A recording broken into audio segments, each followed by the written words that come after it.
Pertama-tama mari kita banyak bersyukur kepada Allah Subhanahu wa taala. Dengan syukur itulah Allah akan menambah berkah dalam kehidupan kita ini. Salawat beriring salam selalu kita ucapkan, semoga tetap tercurah kepada junjungan kita Rasulullah sallallahu alaihi wasallam beserta keluarganya, sahabatnya, dan mudah-mudahan kita yang hadir di tempat ini termasuk orang-orang yang menegakkan sunnah Rasulullah sallallahu alaihi wasallam. Ibu bapak kaum muslimin rahimakumullah, adapun yang menyampaikan kajian pada Ahad pagi ini yaitu Ustadzina Dr. Dodi Iskandar. Ibu bapak yang dirahmati Allah Subhanahu wa taala, sedangkan pengajian kita atau taklim kita pada saat ini insyaallah sampai jam 8 pagi hari ini. Untuk lebih jelas dan lengkapnya mari kita ikuti bersama kajian yang disampaikan beliau kepadanya. Silakan.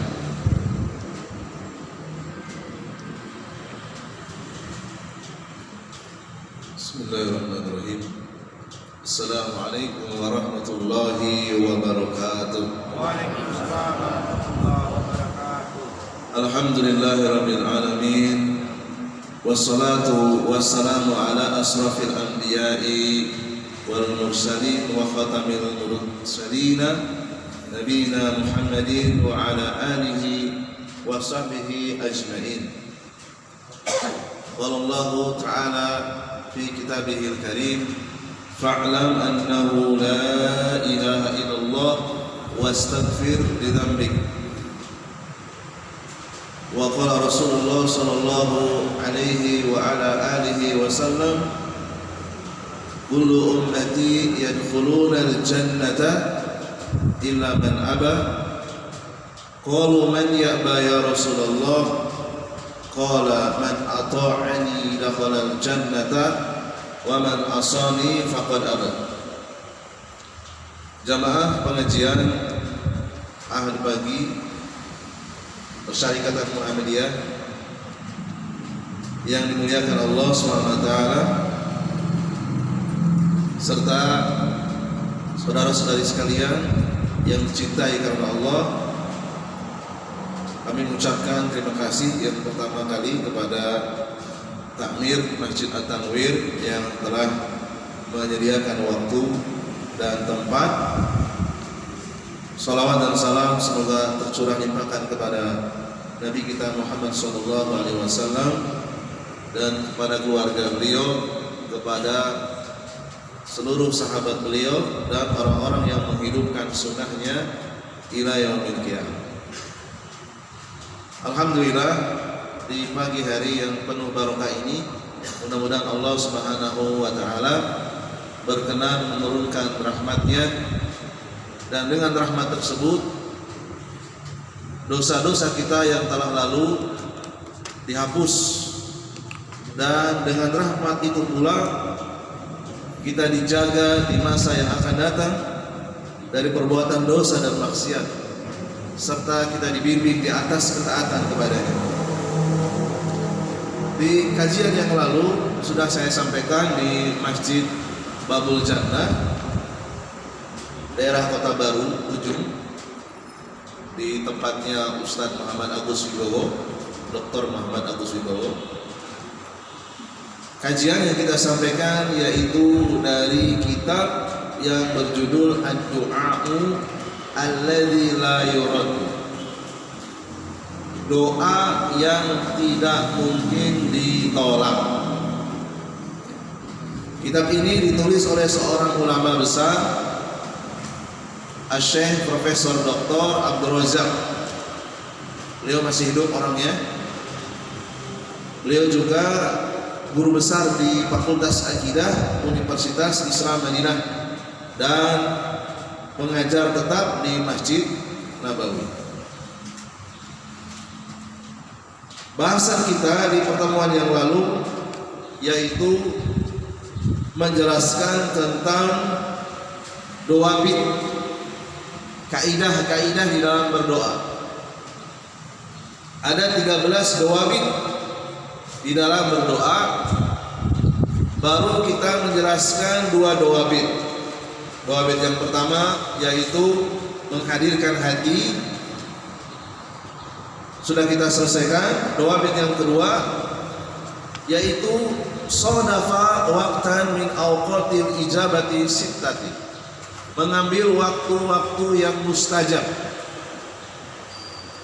Ada 6 waktu-waktu mustajab yang disebutkan dalam kitab ini. Dan sudah kita bahas 2 waktu yang pertama, yaitu sepertiga malam yang terakhir. Kemudian waktu yang kedua setelah azan. Jadi seorang mengucapkan atau menirukan suara muadzin, kemudian dia mengucapkan Allahumma rabba di da'wat tammah wa salatil qa'imah dan seterusnya. Lalu kemudian dia berdoa. Nah, ini waktu yang mustajab. Berikutnya kita akan masuk ke pembahasan waktu mustajab yang berikutnya. Ats-tsalisu, yang ketiga. Berarti bagi yang ketinggalan nanti bisa melihat rekamannya ada. Saya rekam supaya bisa murojaah. Jadi yang ketinggalan dari awal nggak nyambung nanti bisa di-share sama panitia. Ats-tsalisu, waktu mustajab yang ketiga, bainal adzani wal iqamati, antara adzan dan iqamah. Wa qad warada fi fadli du'ai bainal adzani wal iqamati mutlaqan iddatu nusus. Banyak dalil-dalil yang menyebutkan waktu mustajab untuk berdoa itu antara adzan dan iqamah. Di dalam kitab ini disebutkan 2 dalil. Yang pertama, hadis yang dikeluarkan Imam Abu Dawud, Imam Tirmidzi, dan dinyatakan sahih oleh Al-Albani. Sabda Nabi SAW, ad-du'a'u la yuraddu bainal adzani wal iqamati. Doa antara adzan dan iqamat la yuraddu, tidak mungkin ditolak. Ini yang mengatakan Rasulullah SAW. Jadi silahkan perbanyak berdoa antara adzan dan iqamah. Jangan diisi dengan kegiatan yang lain. Ya, kalau bisa, kalau memang tidak ada kegiatan yang penting, isi dengan banyak berdoa. Kemudian hadis yang kedua yang dikeluarkan Imam At-Tayalisi dalam kitab Musnadnya. Hadis ini juga dinyatakan sahih oleh Syekh Al-Albani. Idza nudiya bis-shalah, jika dikumandangkan azan, futihat abwabus samai, pintu-pintu langit itu terbuka. Jadi langit itu ternyata memiliki pintu, cuma mata kita nggak bisa lihat seperti apa pintunya. Apakah ada engselnya, warnanya nggak tahu. Jadi langit itu memiliki pintu, dan ketika azan itu dibuka pintunya. Wa ustujiba ad-du'a'u, dan doa-doa itu dikabulkan. Karena terbuka, lewat ya, naik ke langit. Ya. Fayabbaghi lil mu'mini an yastaghsira li nafsihi fi hadzal waqti min ad-du'a wa talabil khair min rabbil alamin. Maka sudah sepantasnya sebagai orang yang beriman, perbanyaklah berdoa meminta kebaikan kepada Allah Subhanahu wa taala. Jangan malah diisi dengan nyanyi-nyanyi gitu ya. Ada sebagian saudara kita yang mengisi antara adzan dan iqamah dengan bernyanyi. Sayang sekali, kesempatan emas dilewatkan begitu saja. Kemudian berikutnya waktu mustajab ar-rabi'u, yang keempat, adbaru shalawatil maktubah, di penghujung salat wajib. Ai qabla salam, yaitu sebelum ucapan salam. Fa inna hadzal waqta fadil, waktu ini waktu yang memiliki keutamaan tersendiri. Wa hariyun bi an yujaba du'a'u da'i fihi, siapa yang berdoa di waktu ini hariyun, berpeluang besar dikabulkan. Li'annahu istama'at fihi al-'adidu min asbabi ijabati doa. Alasannya apa? Alasannya karena di waktu ini terkumpul asbab-asbab, sebab-sebab doa itu dikabulkan. Sebab yang pertama, fal muslimu yakunu mutahhira, yang mengucapkan doa dalam keadaan suci. Bagaimana tidak suci? Dia dalam keadaan sholat, tinggal sedikit lagi selesai sholatnya. Sebab yang kedua, mustaqbilan lil qiblat, menghadap kiblat. Yang namanya sholat pasti menghadap kiblat. Ini juga menjadi sebab dikabulkannya doa. Sebab yang ketiga, wa yukabirullah, membesarkan Allah SWT. Kita berapa kali mengucapkan takbir, baik itu takbiratul ihram maupun takbir perpindahan atau takbir intiqal. Ini juga menjadi sebab dikabulkannya doa. Sebab yang selanjutnya, wa yu'adhimuhu, mengagungkan Allah SWT. Kita mengucapkan subhana rabbiyal azim itu berapa kali? Kemudian sebab berikutnya, wa yatlu kalamahu, membaca Al-Qur'an. Kita membaca Al-Fatihah, Al-Qur'an. Membaca ayat setelah Al-Fatihah, membaca Al-Quran.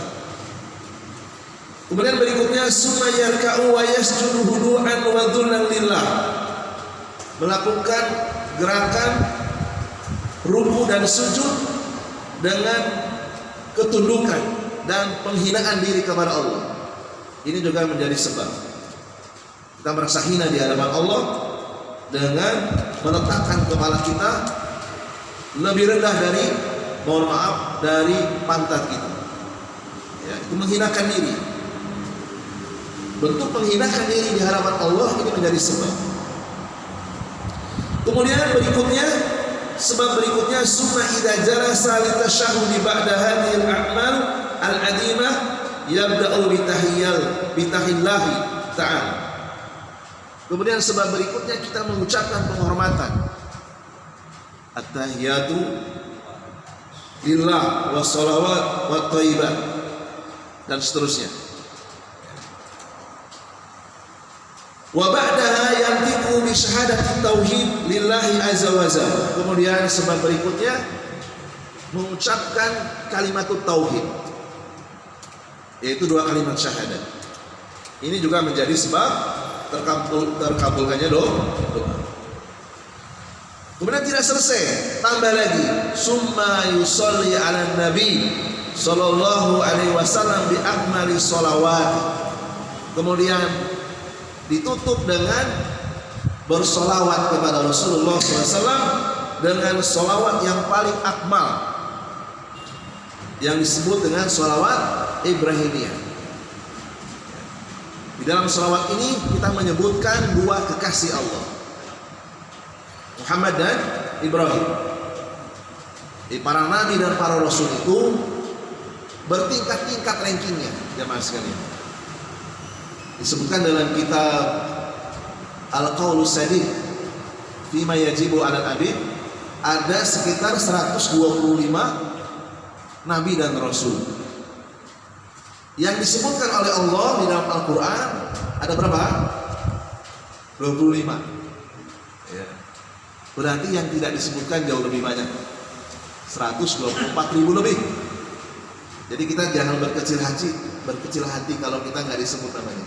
Para nabi saja dari 125.000 yang disebut namanya cuma 25. Di ranking lagi oleh Allah SWT di antara 25, ranking berikutnya apa?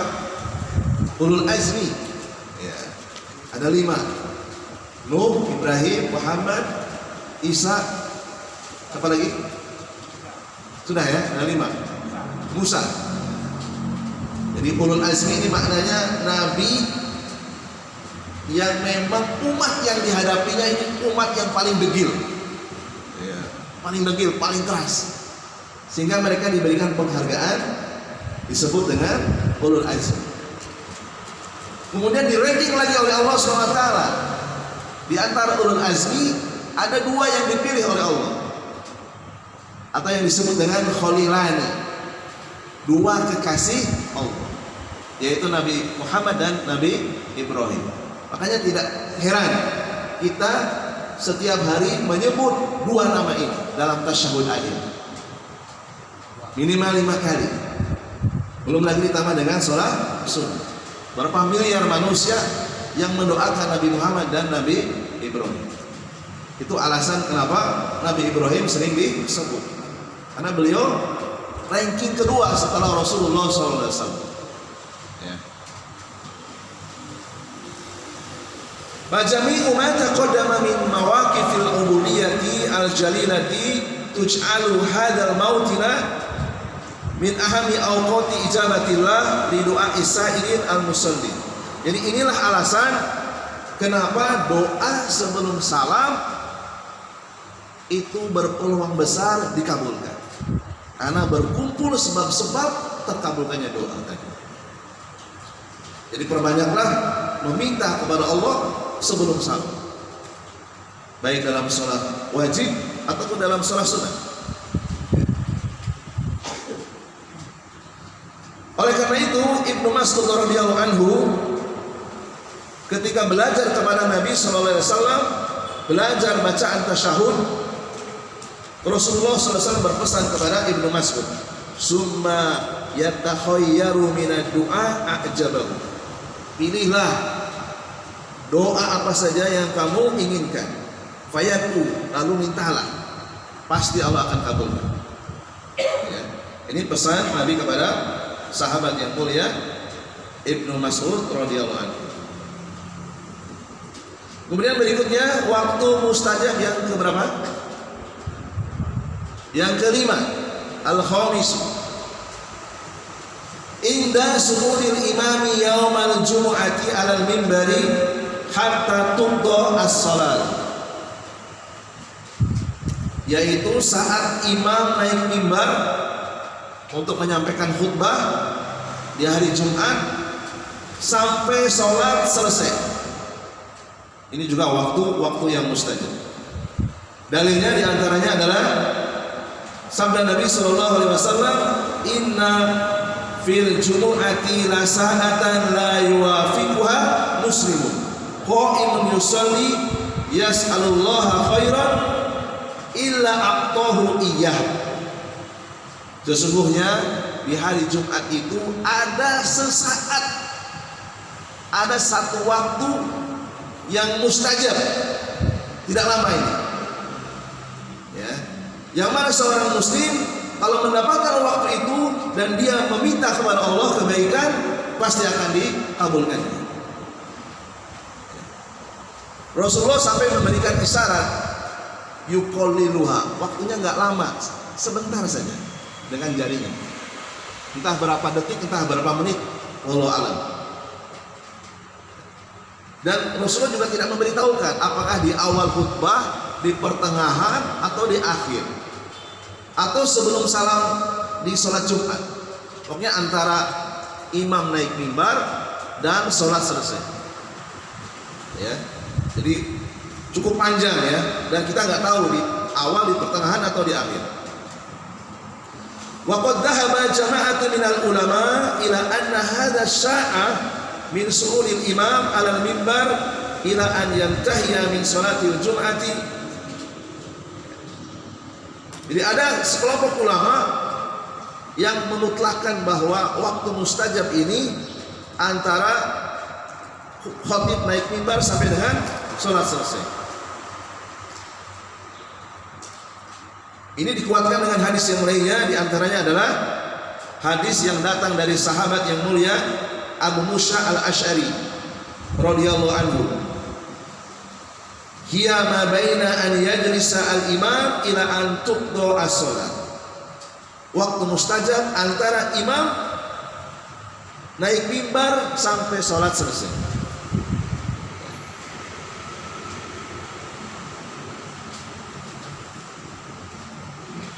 Fayambaghi lil muslimi an yahrisu 'ala ta'mini inda du'ail khatib. Demikian juga disunahkan muslim atau siapa saja yang mendengarkan khutbah untuk mengaminkan apa yang diucapkan oleh khatib. Ya, mengaminkan. Karena ini adalah waktu mustajab.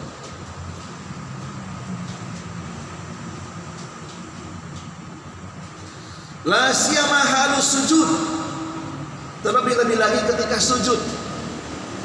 Jadi kalau misalnya kita dapati ada imam sholat Jumat, sujudnya kok agak lama daripada sholat yang lainnya, barangkali imam ini mengambil waktu mustajab untuk dimanfaatkan sebanyak-banyaknya. Kok lain ya kalau sholat Jumat sujudnya agak lama. Itu memberikan kesempatan kepada makmum untuk banyak berdoa. Ya. Dalilnya adalah aqrabu ma yakunul abdu min rabbih wa huwa sajidun fa aktsaru du'a. Posisi yang paling dekat dengan Allah SWT bagi seorang hamba yaitu ketika dia sujud. Paling dekat, aqrabu. Maka perbanyaklah meminta dan berdoa kepada Allah SWT. Diucapkan dengan lisan, kalau bisa dengan bahasa Arab. Sebagian ulama ada yang memakruhkan mengucapkan dengan bahasa selain Arab karena khawatir berbicara di luar bacaan sholat. Namun sebagian ulama ada yang membolehkan karena memang tujuannya berdoa, niatnya berdoa, bukan niatnya berbicara. Boleh dengan suara yang pelan kalau kita nggak mampu dengan bahasa Arab. Ya.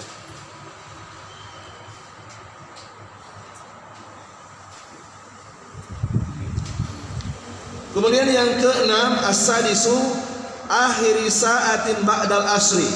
Waktu mustajab yang keenam, waktu terakhir setelah asar. Ay as-sa'atu al-akhiratu ba'dal asri ila an tagruba syamsu min yaumil jum'at. Yaitu habis asar di hari Jumat sebelum tenggelamnya matahari, sebelum masuk waktu maghrib. Ini waktu mustajab di hari Jumat. Ya, pergunakan waktu ini sebaik-baiknya. Dalilnya adalah sabda Nabi SAW yang dikeluarkan Imam Muslim dalam kitab sahihnya, yaumul jumu'ati sintana asyrata sa'atan la yujadu muslimun yas'alullah azza wa jalla syai'an illa ata'allahu azza wa jalla faltamisuha akhir sya'atin ba'dal asri. Tidaklah seorang muslim mendapati waktu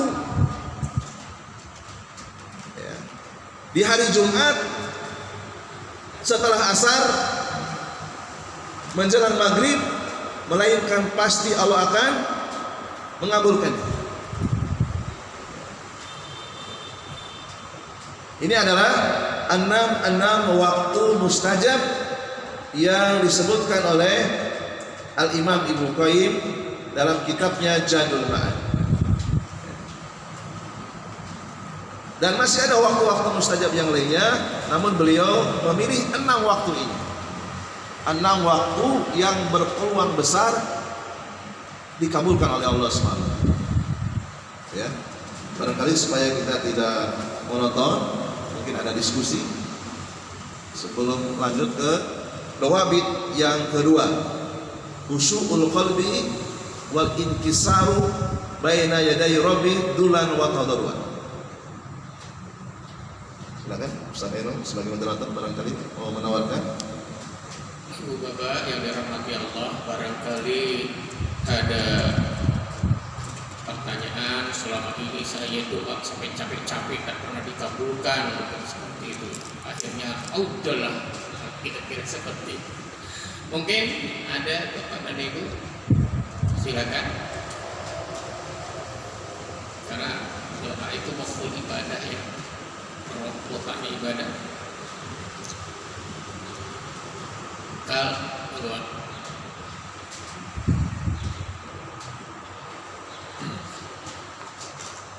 terima kasih.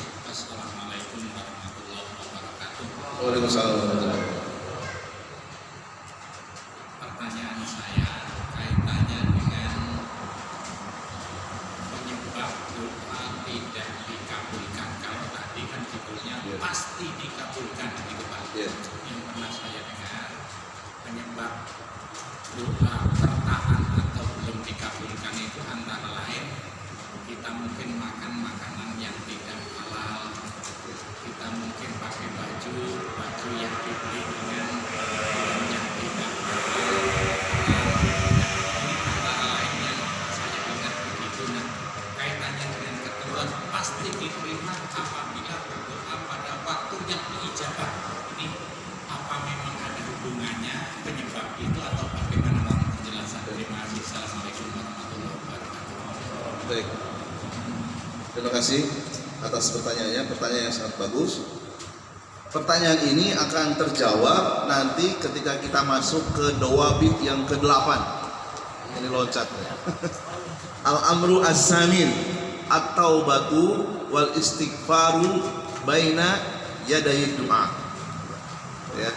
Mohon bersabar ya, Pak. Jadi kita masih seputar waktu mustajab. Ya, silakan. Ini pembahasannya memang agak lama ya, berseri ini seri yang kedua. Assalamualaikum warahmatullahi wabarakatuh. Jadi start dari yang 6 yang disampaikan tadi, waktu mustajab. Ya. Ya, insyaallah Allah pasti kabulkan. Di antara 6 mana yang paling utama? Nah, kalau tadi kan Nabi ada dari 25 dari 5 ke 2 yang paling ini tentu ini juga berkaitan dengan 5 yang paling utama yang harus kita buka. Terima kasih. Assalamualaikum warahmatullahi wabarakatuh. Assalamualaikum warahmatullahi wabarakatuh. Al-Imam Ibnu Qayyim menyusun 6 waktu mustajab tadi. Beliau menempatkan waktu mustajab yang pertama adalah sepertiga malam yang terakhir. Ya, sepertiga malam yang terakhir. Ini menurut Al-Imam Ibnu Qayyim.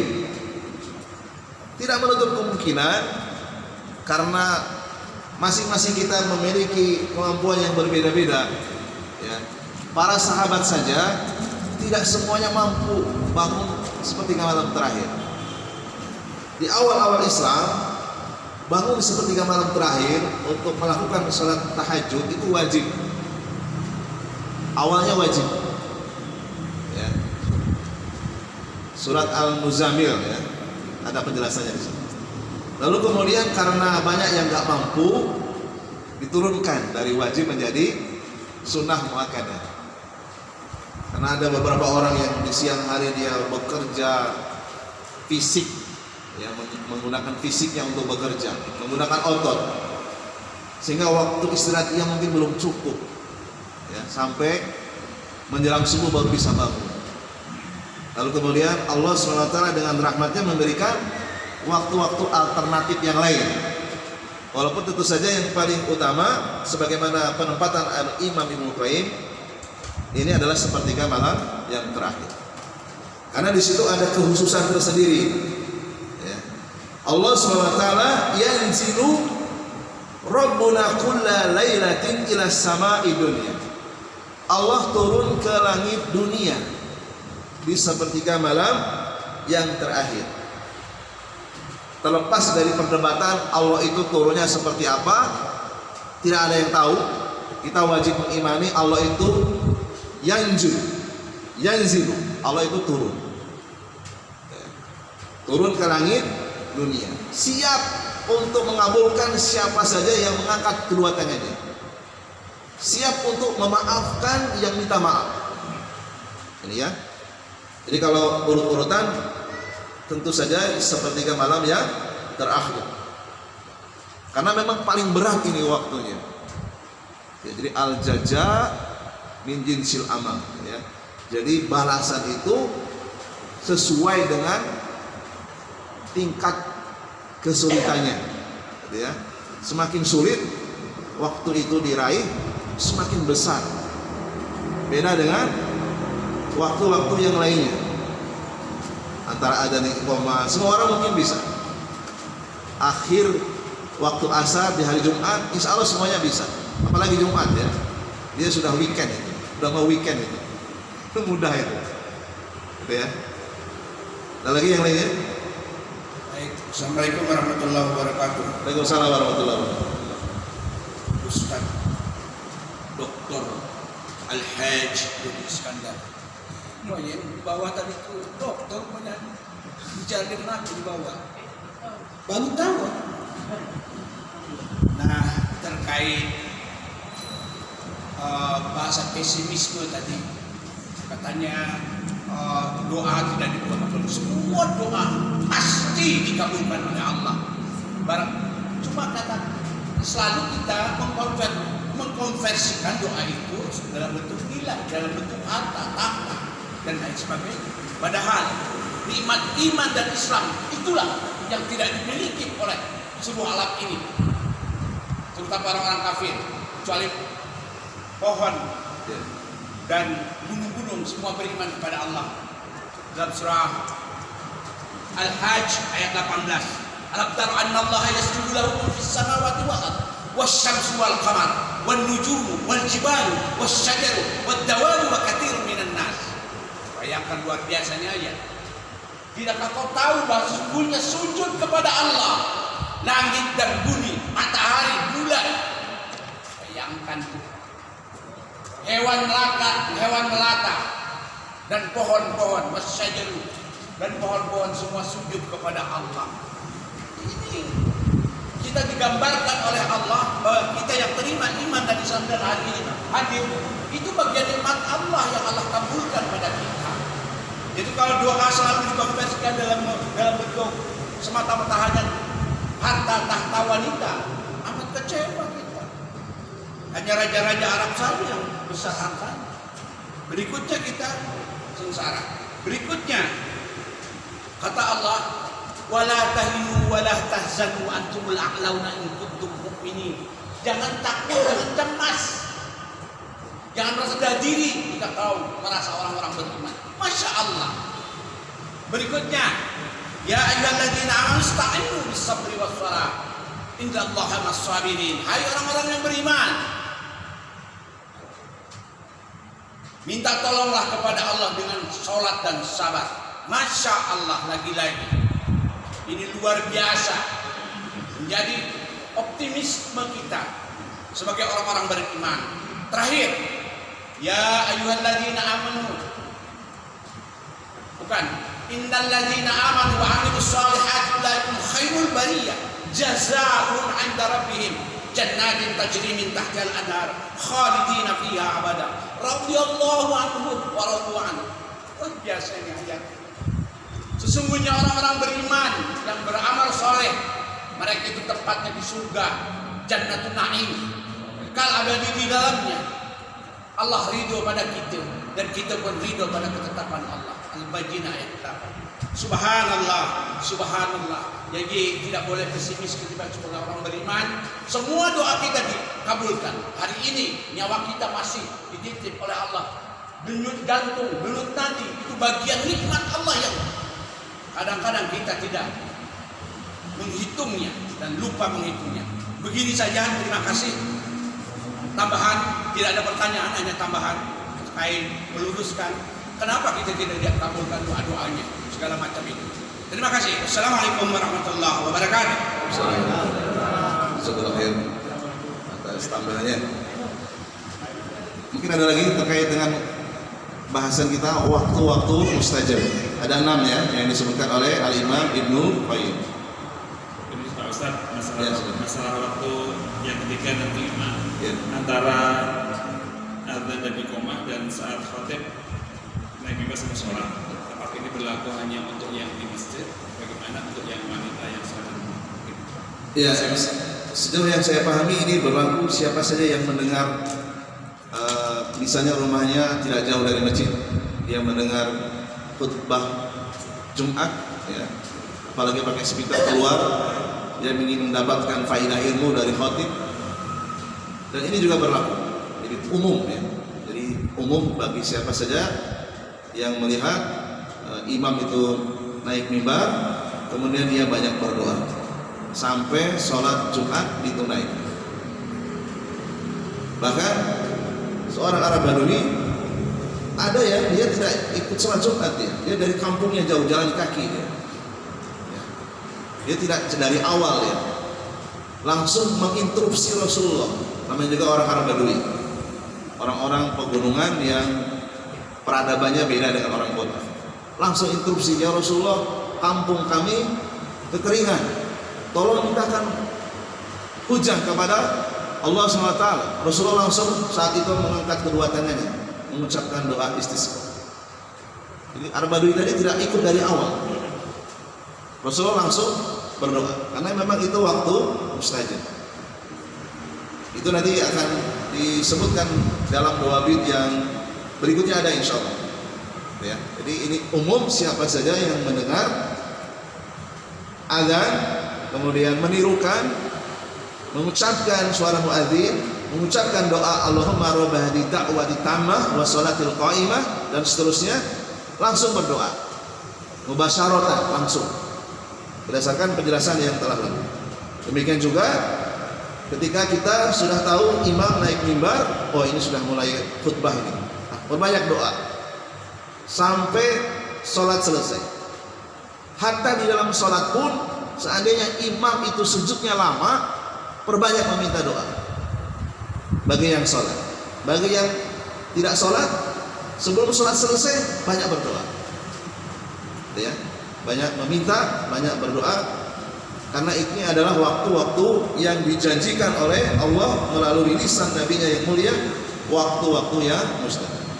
Baik, ada lagi mungkin yang lainnya terkait dengan materi yang kita kaji pada hari ini?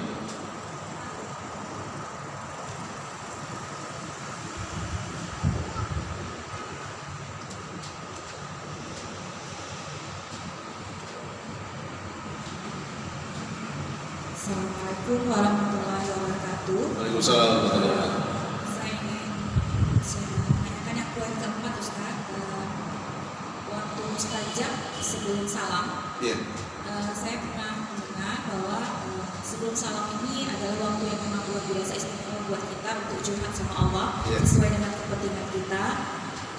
Tapi juga tadi seperti yang Ustaz bilang, ada yang menyatakan boleh menggunakan bahasa kita sendiri, tapi ada juga yang tidak membenarkan karena dikhawatirkan ini akan menambah-nambah bacaan sholat. Nah, ini yang menjadi dilema bagi saya, karena bagi kita ini kan waktu ini adalah spesial buat kita untuk komunikasi dengan Allah, apalagi kita punya waktu-waktu misalnya bisa melakukan diri seperti yang malam. Rasul kan juga sudah mengajarkan memang doa sebelum tasyahud itu, sebelum salam itu kan Allahumma inni a'udzubika min azabil qabri dan seterusnya itu. Nah, apakah bagaimana kita mengaplikasikan ini? Apakah hanya cukup doa itu Allahumma inni a'udzubika min azabil qabri wa fitnatil mahya wal mamati itu sampai selesai, atau memang bolehlah kita misalnya curhat sepuas-puasnya kepada Allah sebelum salam, karena ini kan memang waktu kita gitu kan yang diterima buat saya. Di satu sisi setelah saya tanyakan, oh ini khawatir menjadi bid'ah karena menambah-nambah bacaan sholat. Jadi apakah hanya cukup doa yang itu, atau ada lafal-lafal tertentu yang bisa Ustaz sharing ke kita untuk menambah kualitas sholat kita sehingga doa kita menjadi mustajab? Baik. Ya, memang terjadi perbedaan di kalangan para ulama sebelum salam atau juga di saat sujud, apakah diperbolehkan berdoa dengan selain bahasa Arab. Ini memang terjadi khilaf di kalangan para ulama. Di dalam kitab Al-Fiqhul Muyassar fi Dawil Kitabi wa Sunnah itu dijelaskan boleh dengan bahasa selain bahasa Arab, dengan suara yang lirih, karena memang di tempat itu khusus untuk berdoa. Jadi dalil yang khusus ini didahulukan dari larangan umum tidak boleh berbicara kecuali bacaan sholat. Jadi dalilnya khusus. Jadi dalil khusus itu dimenangkan daripada dalil yang umum. Ya. Jadi saya memilih pendapat yang membolehkan. Saya memilih pendapat yang membolehkan berdoa dengan selain bahasa Arab dengan suara yang pelan yang dengar hanya kita saja. Karena di antara kita ini hajatnya berbeda-beda. Problematika masing-masing orang itu beda-beda, nggak bisa disamakan. Tentu saja yang paling afdol adalah menghafal doa-doa yang diajarkan oleh Rasulullah. Yang diajarkan oleh Rasulullah itu mendapatkan dua keutamaan. Yang pertama dia mendapatkan pahala berdoa, kemudian dia menghidupkan sunnah Rasul. Tapi masalahnya masing-masing orang ini punya problem yang berbeda-beda. Ada orang yang memang dia kebutuhannya ingin sembuh dari penyakit. Tentu dia akan mungkin sulit akan memilih doa-doa yang hubungannya dengan penyakit, atau mungkin dia tidak hafal. Ya. Kemudian yang lainnya ada hajatnya, misalnya dia dalam kondisi fakir, banyak utang, ya kan? Dia harus menunggu hafal dulu doa terbebas dari hutang, waduh, kelamaan itu. Akhirnya dia gunakan waktu yang mustajab itu untuk berdoa, minta dibebaskan dari hutang.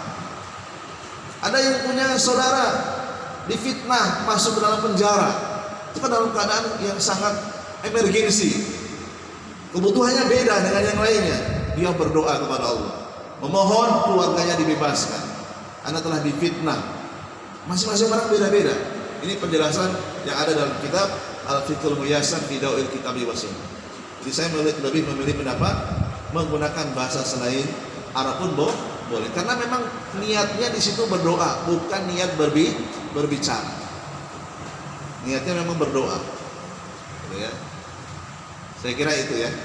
Jadi siapapun yang memiliki hajat yang memang sangat mendesak, tidak bisa berbahasa Arab, tidak juga hafal doa yang biasa diucapkan Rasulullah, berdoa semampunya.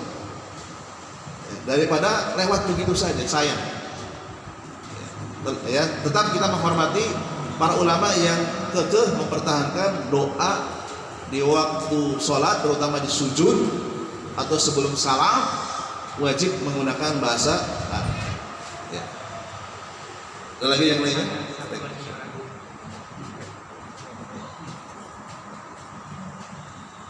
Terima kasih. Saya ada yang ragu yang satu. Ya. Kaitannya waktu doa mustajab sebelum salam. Ya. Khusus berkaitan dengan sholat berjamaah.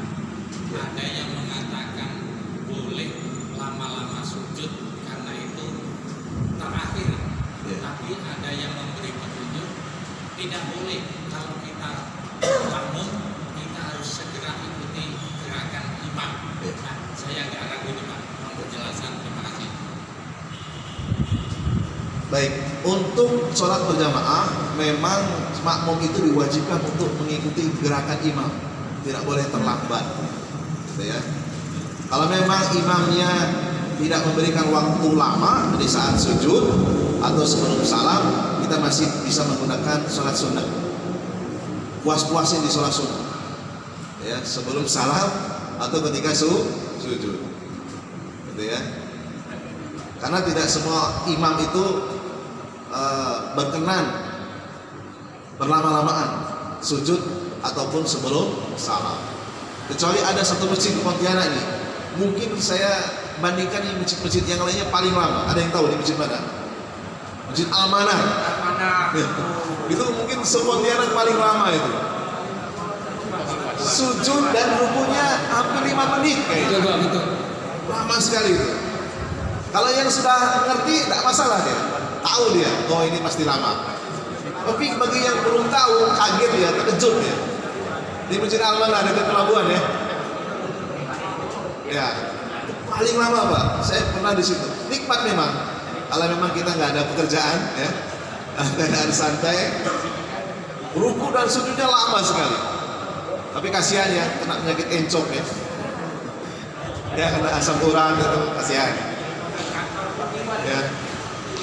itu di Masjid Al-Manar. Silakan kalau mau sujudnya 5 menit, rukunya 5 menit. Silakan sholat di Masjid Al-Manar. Itu lama sekali. Mujahidin aja kalah itu. Masih kalah itu. Ya. Gitu ya. Jadi tetap mengikuti gerakan imam. Ya. Karena kalau ketinggalan nanti bisa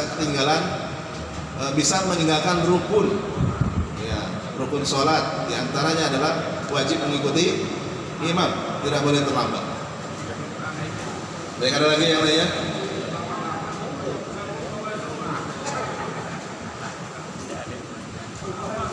Baik, ada lagi. Silakan, Pak. Assalamualaikum warahmatullahi wabarakatuh. Waalaikumsalam warahmatullahi wabarakatuh. Ini masalah adzan, Pak. Kalau kita mau ke masjid itu kan biasanya itu adzan belum dikumandangkan, baru turun setelah adzan. Nah itu apakah itu bacaan itu atau gimana itu caranya itu? Terus kadang-kadang adzan itu dekat rumah kita banyak. Ya. Jadi dekat masjid itu sana kedengaran, sana kedengaran, sana kedengaran. Nah, mana itu Pak solusinya? Jadi adzan yang wajib itu adzan yang betul-betul sesuai dengan waktu. Karena ada masjid yang adanya terlambat ya. Ya. Yang awal itu, yang paling awal itu. Jadi kita harus tahu. Ya, kalau semua masjid memberlakukan waktunya sama, pasti bersamaan itu. Jadi waktu yang terlambat itu berarti dia sudah bukan menggugurkan kewajiban mengumandangkan adzan. Yang jelas adzan mana saja yang kita dengar boleh kita ikuti ucapan muadzin.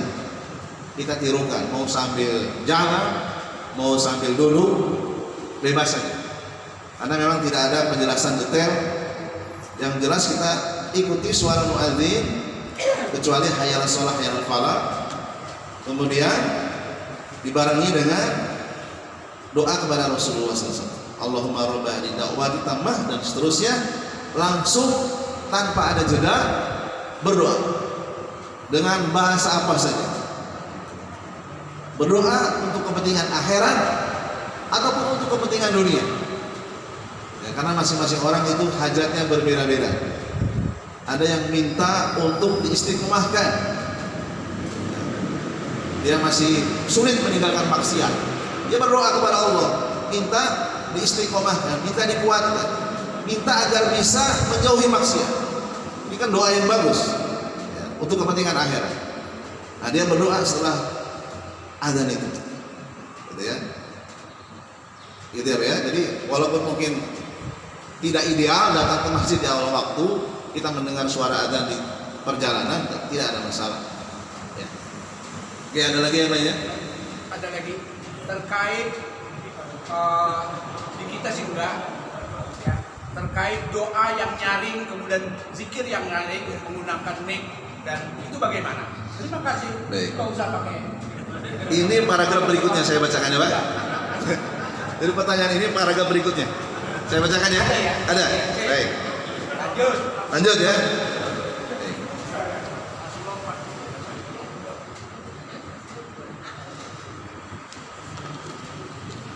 Al-amru as-salisu, dawabit yang ketiga.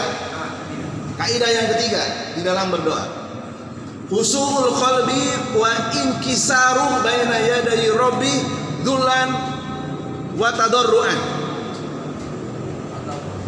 Khusu ketika berdoa, kemudian menyatakan lemah di hadapan Allah, inkisar namanya, merendahkan diri di hadapan Allah dan mengemis-ngemis. Ya, ini doa bid yang ketiga. Kata Al-Imam Ibnu Qayyim rahimahullah taala, hadar amru muhimun lil ghayati fi babi doa wa fi ghairihi minal ibadah. Ini adalah perkara yang pokok, yang penting ketika seorang berdoa, hendaknya dia khusyuk, menyatakan diri lemah di hadapan Allah, menghinakan diri dan mengemis-ngemis. Dalilnya adalah surat Al-A'raf ayat yang ke-55. A'udzubillahi minasyaitonirrajim. Ud'u rabbakum tadarruan wa khufyatan. Berdoalah kepada Tuhan kalian dengan tadarru dan khufyah. Innahu la yuhibbul mu'tadin. Sesungguhnya Allah tidak menyukai orang-orang yang melampaui batas. Apa makna tadarruan dan khufyatan? Kita lihat keterangan para ulama. Qala at-Tabari rahimahullahu taala fi tafsirihi. Imam Ibnu Jarir at-Tabari, penulis kitab tafsir pertama. Dalam tafsirnya beliau menafsirkan tadarruan maknanya adalah tadallulan wastikanatan li taati, merasa hina di hadapan Allah. Kita ini banyak dosa, banyak tak ikhlasnya ketika beribadah, banyak rianya, banyak sum'ahnya, banyak maksiat yang kita lakukan, banyak keterbatasan. Di hadapan Allah kita harus menyatakan seperti itu. Belum tentu ibadah yang berpuluh-puluh tahun kita lakukan ini diterima. Dosa sudah jelas. Seperti itu, ya. Ini kata Al-Imam At-Tabari. Wa khufyatan maknanya kata beliau bi khushu'i qulubikum. Fokus ketika berdoa. Ini makna khusyuk. Makna khufyah. Ya. Ini kata Al-Imam At-Tabari. Kemudian penjelasan berikutnya, fayam bagi an ya'taliya halad da'i al-khusyu' wal inkisar inda su'ali rabbahu wa an yunajiyahu bi sautin khafidin bi khudu'in wa adabin. Hendaknya ketika dia berdoa berbisik-bisik dengan suara yang rendah, dengan perasaan tunduk dan penuh dengan adab. Ya. Apa dalilnya? Lamma sami'an Nabi sallallahu alaihi wasallam ba'dan minas sahabat. Suatu ketika Rasulullah sallallahu alaihi wasallam mendengar para sahabat. Ini para sahabat, bukan jamaah at-tanbir, bukan. Ya. Yarfa'una aswatahu. Pernah para sahabat itu meninggikan suara-suara mereka bidzikri wa du'a, ketika berzikir setelah sholat dan berdoa. Qala lahum, Rasulullah memberikan nasihat, ya ayyuhan nas, wahai jamaah, kayak gitu ya, wahai manusia, irba'u ala anfusikum, rendahkan suara-suara kalian, innakum laisa tad'una asamma wala ghaiban. Sesungguhnya kalian itu tidaklah sedang berdoa kepada zat yang tuli dan zat yang jauh. Innakum tad'una sami'an qariban. Sesungguhnya kalian itu sedang berdoa kepada zat yang sami'an, maha mendengar dan sangat dekat. Wa huwa ma'akum, dan dia bersama kalian. Ini kata Rasulullah sallallahu alaihi wasallam. Hadis ini hadis yang sahih, dikeluarkan Al-Imam Bukhari dan Imam Muslim. Kemudian ada penjelasan menarik berikutnya. Qala Al-Hafidz Ibnu Hajar Al-Asqalani radhiyallahu anhu, berkata Al-Hafidz Ibnu Hajar, ini seorang ulama yang bermadzhab apa? Syafi'i. Jadi siapa saja yang memiliki kedekatan khusus dengan ulama ini, mari kita dengarkan perkataan beliau. Fihi karohiyatun raf'u sauti bidu'a wa dzikri. Ya. Hukumnya makruh. Dibenci, makruh itu dibenci. Ya. Mengangkat suara ketika berdoa dan berzikir. Beliau kemudian menambah ucapannya, wa bihi qala amatus salafi minas sahaba wat tabi'in. Mayoritas ulama salaf dari kalangan sahabat dan tabi'in, mereka berzikir setelah sholat dan berdoa dengan suara yang rendah. Apalagi pakai mic, enggak pakai mic, walaupun mic enggak ada. Ya, Rasulullah langsung memberikan peringatan, irba'u ala anfusikum, rendahkan suara-suara kalian. Ya. Ini kata Al-Hafidz Ibnu Hajar Al-Asqalani. Ya. Kemudian ada lagi perkataan dari Al-Hafidz Al-Imam An-Nawawi Beliau sampai membuat subjudul dalam kitabnya. Wa bawwaba Al-Hafidz An-Nawawi rahimahullah taala ala hadzal hadis, beliau mengomentari hadis yang tadi dibacakan, istihbabu khafdi sauti, dianjurkan untuk merendahkan suara bidzikri, ketika berzikir, termasuk juga berdoa. Illa fil mawadi'i allati warada syar'u bi raf'ihi fiha, kecuali memang tempat-tempat khusus, waktu-waktu khusus yang oleh syariat diperbolehkan untuk mengangkat suara, seperti adzan misalnya. Disyariatkan harus keras, tidak boleh dengan suara pelan, karena tujuannya memanggil. Ini kata Al-Imam An-Nawawi. Bahkan tadi kata Al-Hafidz Ibnu Hajar, ammatus salaf, mayoritas. Berarti masih ada minoritas, tapi sedikit. Ya, mayoritas zikir dan doa setelah sholat itu pelan. Jadi sekarang kebalikannya ya, mayoritas justru malah keras suaranya. Ya. Gitu ya. Jadi siapa saja yang merasa memiliki hubungan dekat dengan mazhab Syafi'i, Al-Hafidz Ibnu Hajar Asqalani dan Imam An-Nawawi, mereka sepakat berzikir dan berdoa dengan suara rendah, tidak dengan suara keras. Ya. Jadi cocok Muhammadiyah ya. Cocok dengan dalil. Ya, cocok dengan dalil. Ya. Lanjut ya. Al-amru as-sadisu. Maaf, kelewatan.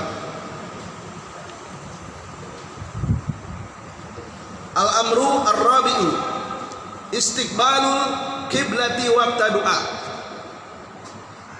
menghadap kiblat ketika berdoa. Walihada sahha an Nabi sallallahu alaihi wasallam fi mawadi'a adidati annahu istiqbala wa da'a. Nabi sallallahu alaihi wasallam di berbagai hadis diriwayatkan beliau menghadap kiblat ketika berdoa. Sebagaimana diceritakan dalam perang Badar. Ya. Ketika perang Badar, ro'a sallallahu alaihi wasallam kasrata adadil musyrikin ala adadil muslimin. Beliau melihat jumlah kaum musyrikin itu jauh lebih banyak dari kaum muslimin, 3 kali lipat. Ya. Beliau manusia biasa, beliau juga punya rasa khawatir, manusiawi. Ya, kalau kalah jumlah di awal-awal pasti ya bahasa orang putihannya ngegap gitu ya. Wah, jumlahnya 3 kali lipat gitu ya.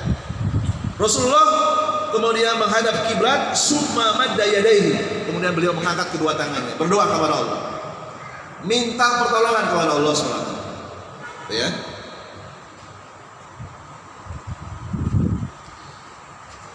Falaisa huwa min suruti doa, walaupun ini bukan syarat mutlak berdoa, jadi tidak wajib menghadap kiblat. Wa innama min adabihil alhamidati, tapi ini adalah bagian dari adab yang terpuji ketika berdoa. Usahakan menghadap kiblat, karena ini bagian dari adab berdoa. Kemudian al-amru al-khamisu, doa yang kelima,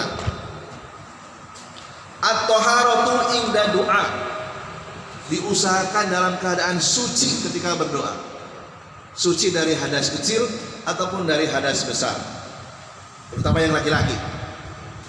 Kalau yang wanita mungkin suatu saat ada masanya dia tidak bebas dari hadas besar, tapi tidak menghalangi untuk berdoa. Ya. Di antaranya riwayat dari seorang sahabat Al-Muhajir bin Kunfud radhiyallahu anhu. Jadi kalau disebutkan radhiyallahu anhu berarti ayahnya muslim atau kafir? Ayahnya belum muslim. Al-Muhajir bin Kunfud radhiyallahu anhu, berarti ayahnya bukan muslim. Beda kalau Abdullah bin Abbas radhiyallahu anhuma, berarti Abdullah dan ayahnya dua-duanya muslim. Jadi tidak semua sahabat itu ayahnya muslim. Umar bin Khattab belakangnya apa? Radhiyallahu anhu, berarti ayahnya bukan muslim. Jadi berbahagialah kita kita dan ayah kita muslim. Ya. Itu yang membedakan. Dari mana kita tahu ayahnya ini muslim atau bukan? Dilihat radhiyallahu anhu. Oh, berarti ayahnya bukan muslim. Radhiyallahu anhuma, semoga Allah meridai keduanya, berarti anak dan ayahnya muslim. Gitu ya. Annahu sallama ala nabi. Jadi sahabat Muhajir bin Kunfud, beliau mengucapkan salam kepada Nabi. Assalamualaikum warahmatullahi wabarakatuh. Wa huwa yatawaddu, Rasulullah sedang berwudu. Belum selesai. Falam yarudda alaihi, Rasulullah tidak menjawab salamnya. Hatta tawaddu'a farada alaihi, sampai kemudian selesai wudunya baru beliau menjawab salam. Jadi salamnya agak terlambat. Ya. Kemudian Nabi memberikan klarifikasi supaya tidak salah paham. Kok lama sekali jawab salamnya ya? Setelah wudu baru salam, baru menjawab salam. Mungkin kalau kita tersinggung ya, salam nggak dijawab ya. Rasulullah memberikan klarifikasi, innahu lam yamna'ni an aruda alaika illa anni karihtu an adkurallah illa ala tohara. Tidaklah yang menghalangiku menjawab salam kepadamu, melainkan aku benci menyebut asma Allah dalam keadaan belum suci. Karena salam itu kan doa. Ya, jadi ucapan salam itu termasuk doa. Rasulullah tidak mau berdoa kecuali dalam keadaan suci. Jadi kalau ada orang salam, lihat yang kita berikan salam dalam keadaan wudu atau tidak. Kalau dalam keadaan wudu sebaiknya jangan dulu. Tunggu dia selesai wudu dulu. Ya, tunggu dia selesai wudu baru kita kasih salam. Karena Rasulullah benci sebelum suci, beliau tak mau menjawab salam. Setelah selesai wudu baru menjawab salam. Ya, ini adalah dawabit yang kelima. Ada pertanyaan mungkin sebelum saya lanjutkan